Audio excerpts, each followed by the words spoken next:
Hello दोस्तों, career hub YouTube channel में आपका फिर से एक बार स्वागत है। आज की क्लास में हमें देखना है संविधान के सोर्सेज के बारे में या संविधान के स्रोतों के बारे में। देखिए, हमें पता है जो भारत का संविधान है जो इंडियन कॉन्स्टिट्यूशन है उसे बोरोड कॉन्स्टिट्यूशन या उधार का संविधान कहा जाता है। ऐसा इसलिए क्योंकि हमारे संविधान में बहुत सारे प्रावधान या बहुत सारे आर्टिकल ऐसे हैं जिन्हें दूसरे देशों से उठा करके हमारे संविधान में जोड़ा गया है। या तो इन्हें एज इट इज उठा करके हमारे संविधान में जोड़ दिया गया है या थोड़ा बहुत मॉडिफाई करके हमारे संविधान में जोड़ा गया है। तो जिन देशों से इन्हें ग्रहण किया गया है उन देशों के बारे में हमें पढ़ना है। इसे ही संविधान के स्रोत कहा जाता है कि कहाँ से कौन सा प्रावधान या कौन सा आर्टिकल हमारे संविधान में ग्रहण किया गया है। तो आज की क्लास में हमें यही पढ़ना है और इसे हमें इसलिए पढ़ना है क्योंकि यहाँ से आपके एग्जाम में बहुत सारे प्रश्न बहुत बार पूछे जा चुके हैं। आपने पीवाईक्यूज में देखा होगा। इसके अलावा यहाँ से आपके एग्जाम में बहुत सारे प्रश्न बनने की संभावना है। तो आज की क्लास में हम संविधान के प्रमुख सोर्सेज के बारे में पढ़ेंगे। अब देखिए, हमें याद रखना है कि संविधान के प्रमुख स्रोत बाहरी नहीं है, बाहरी के साथ साथ इसमें बहुत सारे आंतरिक सोर्स भी हैं, आंतरिक स्रोत भी हैं जहां से प्रावधान या अनुच्छेद जोड़े गए हैं। जैसे आजादी के पहले हमारे देश में बहुत सारे अधिनियम बनाए गए थे, जैसे भारत शासन अधिनियम 1935 और इस तरह से बहुत सारे अधिनियम थे, एक्ट थे। वहां से हमने संविधान में बहुत सारी चीजें जोड़ी हैं। तो आपको याद रखना है कि हमारे देश के संविधान में सिर्फ बाहरी देशों से चीजें या प्रावधान नहीं जोड़े गए हैं, इन्हें आंतरिक जो अधिनियम थे उनसे भी शामिल किया गया है। तो हमें यही पढ़ना है आज की क्लास में। और इसके अलावा देखिए, अगर आप यूपीएसआई, यूपीआरओ, स्टेट पीसीएस, एसएससी और रेलवे एग्जाम्स की प्रिपरेशन कर रहे हैं तो यहाँ से आप पॉलिटी की पूरी तैयारी बहुत अच्छे तरीके से कर सकते हैं। पॉलिटी या कॉन्स्टिट्यूशन या संविधान पढ़ने के लिए आप हमारे प्लेलिस्ट में जाकर के सभी वीडियोज देख सकते हैं, सभी क्लासेस कर सकते हैं। पूरी प्लेलिस्ट आपके लिए बना दी गई है। बहुत अच्छी तैयारी संविधान की या पॉलिटी की आप यहाँ से कर सकते हैं। पुराने सभी वीडियोज आपको प्लेलिस्ट में मिल जाएंगे, प्लेलिस्ट से जाकर के आप देख सकते हैं। तो देखिए, संविधान के जो स्रोत हैं उन्हें हम ट्रिक के माध्यम से याद करेंगे। ट्रिक के माध्यम से इसलिए याद करना है क्योंकि जब हम पूरा संविधान पढ़ लेते हैं या जब हम पूरा सिलेबस इसका कवर कर लेते हैं तो बहुत सारे कंफ्यूजन होते हैं, सारी बातें याद रख पाना संभव नहीं होता है। तो ट्रिक के माध्यम से अगर आप याद करेंगे तो बहुत अच्छे तरीके से आप याद कर लेंगे और बहुत लंबे समय तक आप याद रख पाएंगे, आपको कंफ्यूजन नहीं होगा। तो अमेरिका के संविधान से कौन कौन से प्रावधान लिए गए हैं ये हम समझते हैं। इसे याद करना है, यूपी में राम के नारों की शान है। इस ट्रिक के माध्यम से, ट्रिक क्या है, यूपी में राम के नारों की शान है। यह आपको बहुत इजी है याद करना। यूपी में राम के नारों की शान है, 3-4 बार आप अगर इसे बोल लेंगे तो आपको याद हो जाएगी पूरी ट्रिक। अब देखिए, यूपी में यू से आपको याद रखना है उपराष्ट्रपति का पद, पी से आपको याद रखना है प्रियम्बल या प्रस्तावना को, माँ से आपको याद रखना है मौलिक अधिकारों को या फंडामेंटल राइट्स को, रा से आपको याद रखना है राष्ट्रपति के पद के बारे में, माँ से आपको याद रखना है महाभियोग, ना से आपको याद रखना है न्यायिक पुनर्विलोकन। अब देखिए, महाभियोग जो होती है ये राष्ट्रपति को, कैग को, हाई कोर्ट और सुप्रीम कोर्ट के जो न्यायाधीश हैं उनको उनके पद से हटाने के लिए एक प्रक्रिया चलाई जाती है, उसे महाभियोग कहा जाता है। लेकिन यहाँ पर आपके संविधान में दिया गया है कि राष्ट्रपति को हटाने की प्रक्रिया को महाभियोग कहा जाएगा, बाकी लोगों को हटाने की प्रक्रिया को महाभियोग जैसी प्रक्रिया कहा जाएगा। तो जो महाभियोग की प्रक्रिया है यानी राष्ट्रपति को उसके पद से, उसके पदावधि या कार्यकाल समाप्त होने से पहले अगर हटाना है तो उसे महाभियोग के द्वारा हटाया जाता है। ये महाभियोग की प्रक्रिया भी अमेरिका के संविधान से हमारे देश में शामिल की गई है, ये बात आपको याद रखनी है। ना से आपको याद रखना है न्यायिक पुनर्विलोकन के बारे में, इसे ही न्यायिक समीक्षा भी कहा जाता है, ये भी आपको याद रखना है। ये क्या होता है, तो अगर न्यायालय कोई फैसला सुनाती है, अगर सुप्रीम कोर्ट या सर्वोच्च न्यायालय कोई फैसला सुनाती है बाद में उसे ऐसा लगता है कि इसमें कुछ बदलाव करने की जरूरत है या इसमें पुनः सुनवाई करने की जरूरत है, तो उसमें बाद में सुप्रीम कोर्ट के द्वारा सुनवाई की जाती है और उस पर फैसला बदला जाता है या उसे जैसा था वैसा ही रखा जाता है। इस प्रक्रिया को कहा जाता है न्यायिक पुनर्विलोकन। तो न्यायिक पुनर्विलोकन को भी अमेरिका के संविधान से भारत के संविधान में शामिल किया गया है। फिर यहाँ पर रा साइलेंट है, का साइलेंट है, सा से आपको याद रखना है सुप्रीम कोर्ट और हाई कोर्ट के जजों को पद से हटाने की जो प्रक्रिया है उसे भी अमेरिका के संविधान से हमारे देश के संविधान में शामिल किया गया है। तो देखिए, महाभियोग जैसी प्रक्रिया ही यह भी होती है, तो आपको याद रखना है महाभियोग जैसी प्रक्रिया या हाई कोर्ट और सुप्रीम कोर्ट के जजों को उनके पद से हटाने की प्रक्रिया का वर्णन भी अमेरिका के संविधान से भारत के संविधान में लिया गया है। फिर ना से आपको याद रखना है न्यायपालिका की स्वतंत्रता। आपको पता होगा हमारे देश में शासन के 3 स्तंभ प्रमुख तौर पर और 4 स्तंभ वैसे होते हैं। तो देखिए, ये 3 स्तंभ कौन कौन से होते हैं। पहला होता है विधायिका, दूसरा होता है कार्यपालिका, तीसरा होता है न्यायपालिका और चौथा होता है जो मीडिया होती है, मीडिया। तो ये 4 स्तंभ होते हैं शासन के हमारे देश में। और हमारे देश में ये बताया गया है कि न्यायपालिका जो होगी वो कार्यपालिका और विधायिका से पूरी तरह से स्वतंत्र होगी। तो न्यायपालिका की स्वतंत्रता का जो प्रावधान है वो किस देश से लिया गया है। न्यायपालिका की स्वतंत्रता का प्रावधान अमेरिका के संविधान से लिया गया है। तो ट्रिक आपको याद हो गई होगी, यूपी में राम के नारों की शान है। इसमें आपको याद रखना है ये सारे पद या ये सारे प्रावधान अमेरिका के संविधान से भारत के संविधान में लिए गए हैं। फिर देखिए, हमें याद करना है 1935 का भारत शासन अधिनियम।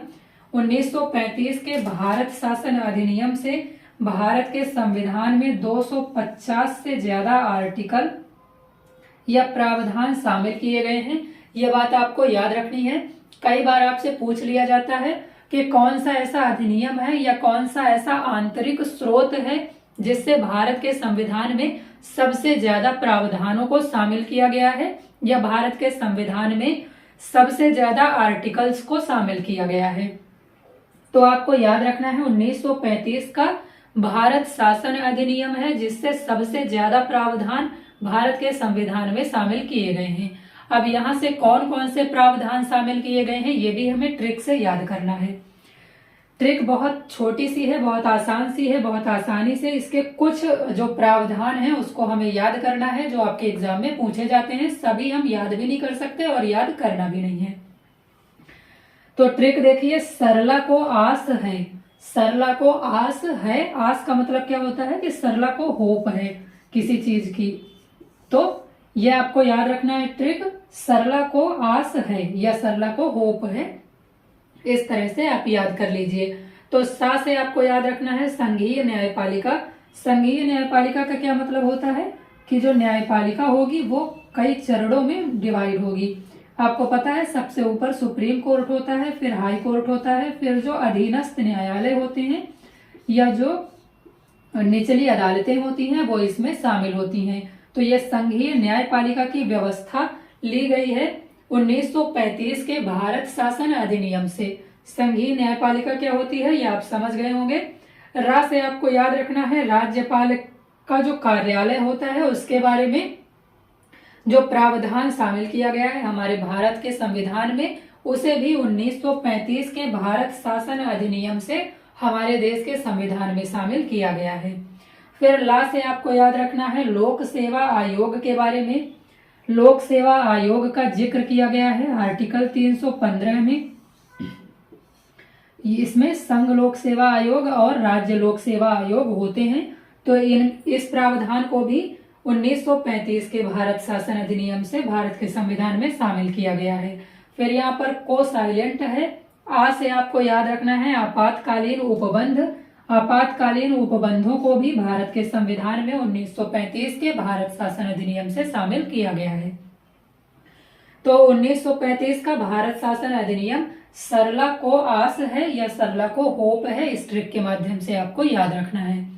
फिर आगे देखिए, आयरलैंड के संविधान से बहुत सारे प्रावधान हमारे देश के संविधान में शामिल किए गए हैं। इसकी ट्रिक है RRR। आपने मूवी देखी होगी RRR, यही इसकी ट्रिक है, आपको याद रखना है RRR से आयरलैंड के संविधान में कौन कौन से प्रावधान शामिल किए गए हैं। तो देखिए, इसमें सबसे पहला प्रावधान R से आपको याद रखना है, राज्य के नीति निर्देशक तत्व जो हैं या राज्य के नीति निर्देशक सिद्धांतों को आयरलैंड के संविधान से शामिल किया गया है।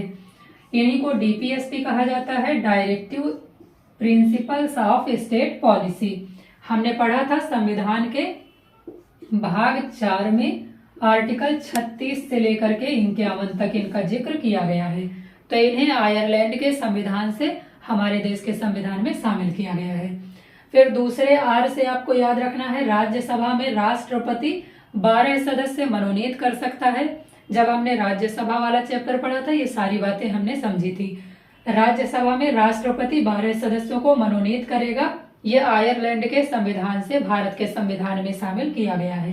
फिर राष्ट्रपति के निर्वाचन की विधि क्या होती है या राष्ट्रपति के चुनाव की विधि क्या होती है, ये भी आयरलैंड के संविधान से हमारे देश के संविधान में शामिल किया गया है। तो राष्ट्रपति को आनुपातिक प्रतिनिधित्व प्रणाली के द्वारा एकल संक्रमणीय मत पद्धति के द्वारा चुना जाता है। ये सभी चीजें आयरलैंड के संविधान से हमारे देश के संविधान में शामिल की गई हैं। फिर कनाडा के संविधान से कुछ प्रावधान लिए गए हैं, इनको याद करना है। इसे याद करना बहुत आसान है, सर्कस से आपको याद रखना है। सर्कस आपने देखा होगा, इसी से आपको याद रखना है, ट्रिक है सर्कस। सा से आपको याद रखना है संघात्मक व्यवस्था। संघात्मक व्यवस्था का मतलब जैसे संघीय न्यायपालिका होती है, वैसे ही हमने संघात्मक व्यवस्था समझा था कि यहाँ पर जो केंद्र होता है, केंद्र के साथ साथ में स्टेट होते हैं, स्टेट होते हैं और ज्यादा पावर केंद्र के पास होती है, कम पावर स्टेट्स के पास होती है। तो ये जो संघात्मक व्यवस्था है, इसको भी कनाडा के संविधान से शामिल किया गया है। रा से याद रखना है राज्यपाल की नियुक्ति। राज्यपाल की नियुक्ति किस तरह से की जाएगी, कौन करेगा, ये सारी बातें कनाडा के संविधान से ली गई हैं। प्रेसिडेंट के द्वारा यहाँ पर राज्यपाल की नियुक्ति की जाती है। ये सारे चैप्टर हम पहले ही पढ़ चुके हैं, आपको अच्छे तरीके से पता होगा अगर आपने पुराने वीडियोस देखे हैं तो देखिए, का से आपको याद रखना है कि केंद्र के पास अवशिष्ट शक्तियां होती हैं। अनुसूचियां हमने अनुसूची 7 में हमने देखा था कि 3 तरह की सूचियां होती हैं, संघ सूची, राज्य सूची और समवर्ती सूची। इनमें कुछ कुछ विषय शामिल किए गए हैं। संघ सूची में केवल केंद्र कानून बनाएगा, राज्य सूची में केवल राज्य कानून बनाएगा और समवर्ती सूची में दोनों कानून बना सकते हैं। अब कुछ ऐसे विषय होते हैं जो किसी भी सूची में शामिल नहीं होते हैं, तो इन पर कानून बनाने का या इन पर अधिनियम बनाने का काम जो होता है वो केंद्र के पास होता है। इसी को कहा जाता है केंद्र के पास अवशिष्ट शक्तियां हैं। इसे भी कनाडा के संविधान से लिया गया है। फिर शक्तियों का विभाजन। शक्तियों का विभाजन का मतलब यही है कि शक्तियां बांट दी गई हैं केंद्र राज्य के बीच में और सूचियों में लिख करके इन्हें इनकी शक्तियां बता दी गई हैं। तो शक्तियों के विभाजन के बारे में भी कनाडा के संविधान से हमारे देश में प्रावधान शामिल किया गया है। तो देखिए, अब हमें समझना है कि भारत के संविधान में कौन कौन से प्रावधान ब्रिटेन से लिए गए। हमें पता है कि भारत के आजाद होने से पहले यहाँ पर ब्रिटेन का शासन था, तो बहुत सारी चीजें ऐसी हैं जो भारत ने ब्रिटेन के संविधान से या ब्रिटेन के शासन व्यवस्था से ही अपना ली हैं। तो ब्रिटेन के शासन व्यवस्था से या ब्रिटेन के संविधान से कौन कौन सी चीजें हमने अपनाई हैं, ये हमें याद करना है। ट्रिक देखिए, सबसे नरम मनी है। सबसे नरम मनी है, इस ट्रिक से आपको याद रखना है कि ब्रिटेन के संविधान से हमने कौन कौन सी चीजें अपनाई हैं। अब देखिए, ये ट्रिक आपको याद ना रहे तो आप ऐसे याद कर सकते हैं कि भारत से सबसे ज्यादा मनी ले जाने का काम या भारत से सबसे ज्यादा धन ले जाने का काम ब्रिटेन ने किया था। तो आपको याद रखना है कि मनी से रिलेट करके आप याद रखिएगा कि मनी जहां पर आता है वहां पर ब्रिटेन से रिलेटेड है। तो ब्रिटेन के लिए ट्रिक आपको याद रखनी है, सबसे नरम मनी है। सा से आपको याद रखना है संसदीय प्रणाली के बारे में। संसदीय प्रणाली क्या है? इसका मतलब ये है कि जो हमने संसद अपनाया है, संसद को, कि संसद किस तरह से काम करेगी, संसद के कितने सदन होंगे, ये सारी चीजें हमने ब्रिटेन से अपनाई हैं। संसद आपको पता है कि संसद के 2 अंग होते हैं, लोकसभा और राज्यसभा, और इस संसद के 2 सदन होते हैं, लोकसभा और राज्यसभा। तो द्विसदनीय व्यवस्था जो है वो हमने ब्रिटेन के संविधान से अपनाई है। बा से आपको याद रखना है विधि का शासन। विधि या कानून का शासन अगर आपसे पूछा जाए तो ब्रिटेन के संविधान से। फिर सा से आपको याद रखना है संसदीय विशेषाधिकार।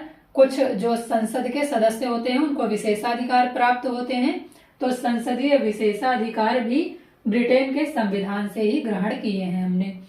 फिर ना से आपको याद रखना है नागरिकता के बारे में।